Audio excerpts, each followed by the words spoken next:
palavra o Presidente da Assembleia Municipal de Odivelas, Miguel Cabrita.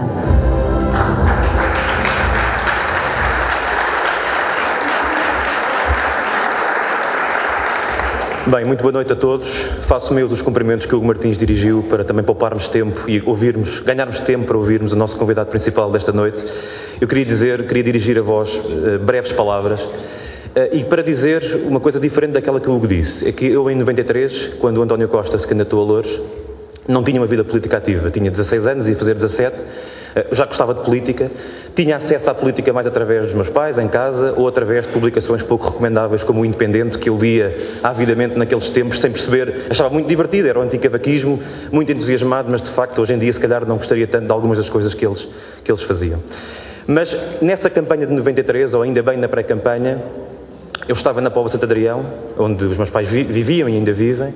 Estava à espera do meu irmão, quem me conhece sabe que é bastante mais novo do que eu. O transporte escolar ia deixá-lo num sítio perto de casa, onde todos os dias isso acontecia. Estava à espera dele e passou uma pessoa que eu reconheci como candidato do PS à Câmara de Loures. Passou na rua acompanhando algumas pessoas, alguns jovens, e nessa altura seguramente não achou que eu era um eleitor potencial, porque não tinha idade para isso, nem parecia certamente ter idade para isso, e ele atravessou a rua, veio-me cumprimentar, falou um pouco comigo, eu fiquei um bocadinho embasbacado e devo ter conseguido balbuciar um boa sorte ou qualquer coisa que lhe valha. Mas foi um momento importante para mim, que gostava de política, e foi o primeiro contacto direto que tive como anónimo transeunte, alguém que estava numa esquina literalmente. Foi o primeiro contacto que tive com um político, com alguém que via nos cartazes, com alguém que me habituava a ler coisas sobre ele nos jornais.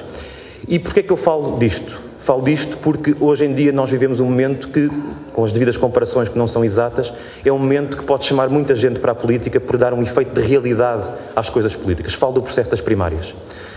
Da mesma maneira que para mim, ter contactado brevemente com o António Costa naquela rua deu um efeito de realidade a uma realidade com a qual eu não contactava diretamente, também hoje o processo das primárias, embora se calhar nascido no momento errado, da maneira errada, acredito que por motivações benignas, mas certamente não da melhor maneira, este processo vai dar ao PS e à democracia portuguesa um efeito de contacto e de realidade com a política que as pessoas normalmente não têm.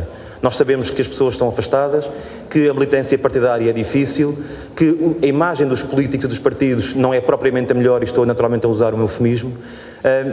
E, portanto, este processo é uma oportunidade, eu diria, única que nós temos de chamar até nós pessoas que se dirigem espontaneamente, ou até aquelas que se calhar estão à espera de receber um contacto para serem chamadas para um processo em que, mais uma vez, o PS dá um passo importante de inovação na democracia portuguesa. Portanto, a minha intervenção aqui, as minhas brevíssimas palavras aqui, eram fundamentalmente para chamar a atenção de que estas primárias não são um fim em si mesmo. Naturalmente elas cumprem um fim, que é o de manifestar e demonstrar bem qual é a preferência dos militantes e a preferência das pessoas fora do partido sobre quem deve liderar o PS e quem deve liderar uma alternativa para Portugal. Mas, para além deste primeiro momento, é um momento fundamental para nós conseguirmos atrair nova militância, pessoas que espontaneamente se dirigem a nós, que se calhar nunca contactaram com o partido e tudo o que têm é a imagem distorcida que vem na comunicação social ou através dos estereótipos que todos nós, ou lá fora, todos têm na cabeça, e portanto queria sublinhar isto, tenho feito sempre que posso em reuniões, em diferentes fóruns, é uma oportunidade muito, muito importante. E é também uma grande oportunidade para afirmar o PS mais uma vez como o partido da democracia e o partido da inovação nesta matéria em Portugal. Não é que nós precisássemos, porque o PS esteve sempre na linha da frente da inovação e dos avanços na democracia, com as quotas, com os processos das diretas, com tantas coisas que o PS já fez em prol da democracia em Portugal e em particular da democracia partidária, mas as primárias mais uma vez são esse momento e mais uma vez damos um passo inovador. E por fim, não menos importante, estas primárias são também muito importantes porque são o primeiro passo de uma caminhada rumo às legislativas daqui a mais ou menos um ano que vamos ter. E é essencial que desde já mostremos que estamos a entrar com o pé direito, que conseguimos mobilizar Portugal, como António Costa tão felizmente escolheu como slogan, e que, portanto, este processo vai ser um bom processo, vai correr bem, vai atrair pessoas, vai credibilizar o PS, vai dar força à alternativa que nós queremos para o nosso país. E é este o apelo que eu aqui deixo.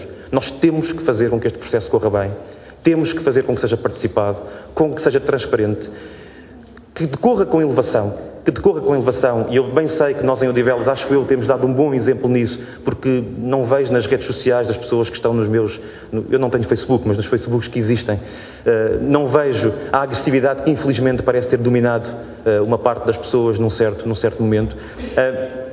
Mas quero apenas dizer isto. Nós temos que nos lembrar que estamos todos no mesmo barco.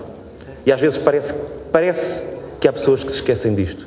E quando duas pessoas, ou duas correntes, ou duas opiniões se degladiam dentro do mesmo barco, é preciso muito cuidado para não afundar o barco e para não prejudicar a sua navegabilidade. Porque o que nós queremos é exatamente o contrário. É fortalecer o PS, é fortalecer a alternativa política que temos para Portugal e, portanto, António Costa e também Susana Amador, nas Mulheres Socialistas, cada um também no seu lugar a dar o melhor pelo PS, aquilo que quer dizer é, acima de tudo, força. Tenho a certeza que já estamos a mobilizar Portugal, que a sua alternativa já está a mobilizar Portugal e daqui a um ano esperemos que mobilizemos ainda mais e que sejamos ainda mais fortes. Viva o PS, viva o António Costa, muito obrigado.